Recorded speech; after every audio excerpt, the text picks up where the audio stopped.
Hello learners! In our last lesson, we learned about the second flash, that special firing of our neurons that happens when we lean in and respond to a mistake with curiosity. And we learned why that second flash isn't a sure thing.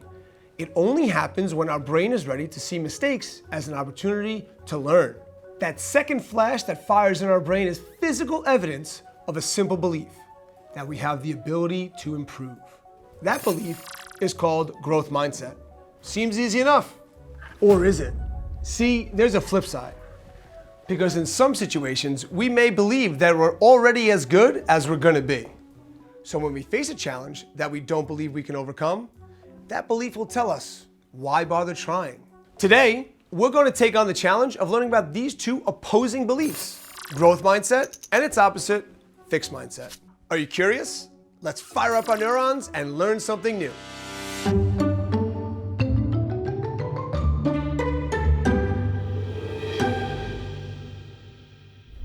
Hey, before we get into the lesson, take a second to sit up straighter. You're probably slouching a little. I know this helps my focus, but I always need a little reminder. There. Now that we're a little taller, let's take a look at this growth mindset thing. The study of growth mindset began with a researcher named Carol Dweck. She wanted to know why some people succeeded and improved while others just stay the same. Turns out, there isn't some magic spell. No mutant X gene. She found that getting better basically boils down to believing you can get better. That's it. Okay. Obviously, we're going to talk about it more than that. Come on, I put on a nice shirt for this. Let's dig into growth mindset. But first, what is a mindset? A mindset is a collection of attitudes and beliefs that shape your thoughts and behaviors. Attitudes and beliefs that shape your thoughts and behaviors. So back when we saw that second flash, our brain getting ready to learn, that was our behavior. Our brain's response being shaped by our belief that we can improve. Beliefs shape behaviors. Mindsets are incredibly powerful, and that brings us to growth mindset. Growth mindset is the belief that our intelligence and talents can be improved through effort and actions. By leaning in and gearing up, we become agents of our own learning.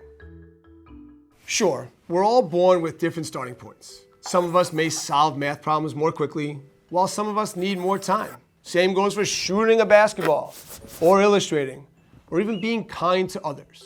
But wherever we are, we can get better.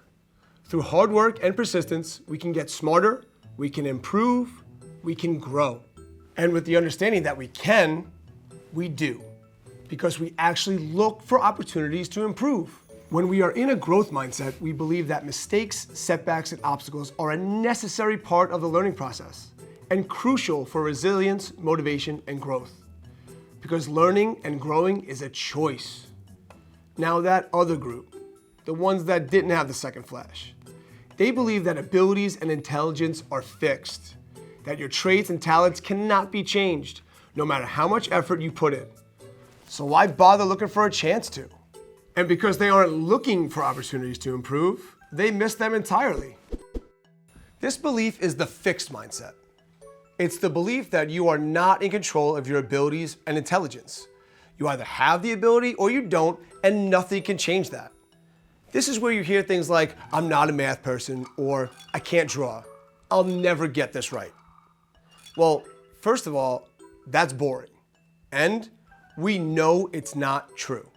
We know that we can create new neural pathways by trying new things, that we can strengthen pathways with practice, and that we are in control of wiring and rewiring our brains. We are the agents of our own growth.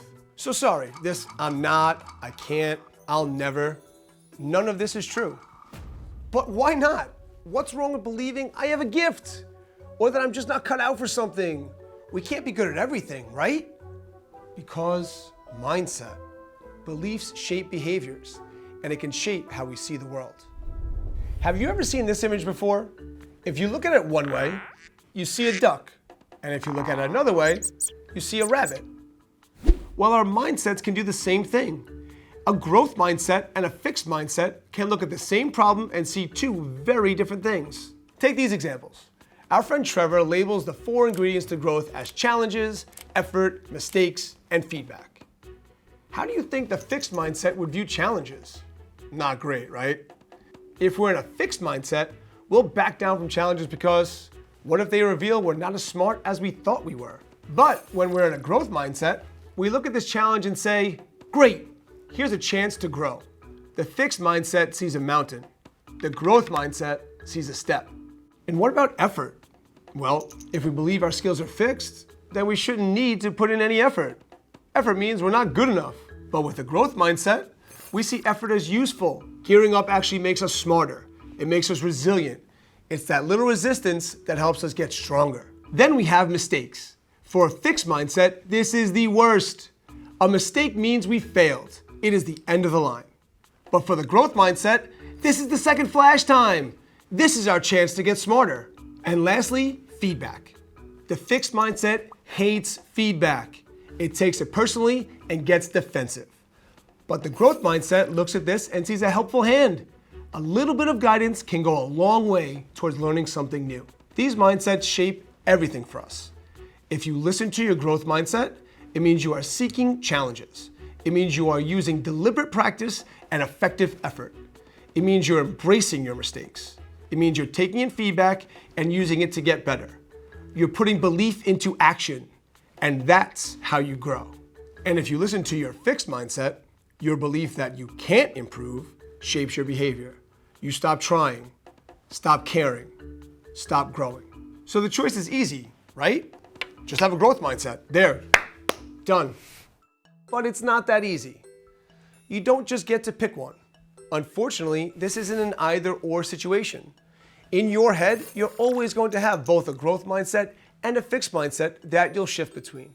We can be using our growth mindset really focused on our improvement, but then we get a little lazy, we start to drift, and we're back into a fixed mindset. Let me ask you this. Are you slouching again? Probably. Because it's okay that we need a reminder to sit up straight. And it's okay that we need to remind ourselves to choose to listen to our growth mindset. Look, if we could just flip a switch and be in a growth mindset all the time, this would be easy. But learning is hard. It's supposed to be. The more often we remind ourselves to use our growth mindset, the more regular it becomes. That second flash, it becomes an ingrained habit. It becomes easier and easier to use your growth mindset. And a big part of that is being able to listen to our growth mindset and hear when we're in a fixed mindset. In our next lesson, we're going to look at the two voices that are competing for attention in our head and how, believe it or not, they can both be useful. Thanks for joining me today, learners. There's a bunch of great lessons here all about growth mindset and your extraordinary brain. Like, what do those mindsets sound like? And how do we know which one we're using? So we hope you'll keep learning with us. And congratulations, you just got smarter.